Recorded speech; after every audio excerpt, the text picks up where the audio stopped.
Hyperhidrosis, also called excessive sweating, is a disease where people suffer because they sweat a lot more than what is normal.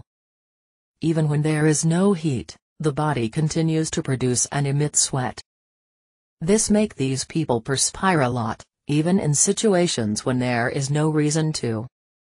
In addition to hyperhidrosis being an inherited disease, it also has other causes, such as anxiety, heart problems, obesity, and diabetes. The only common symptom of hyperhidrosis is excessive sweating, which can appear anywhere on the body. On hands, face, neck, head, feet, or armpits.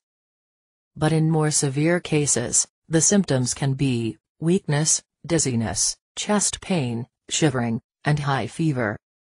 If hyperhidrosis is not treated in the right way, it can cause bad smell, strong skin inflammations, and infections in areas where the sweat happens. Luckily, the correct treatment can be found in the link that is in the description, just below this video.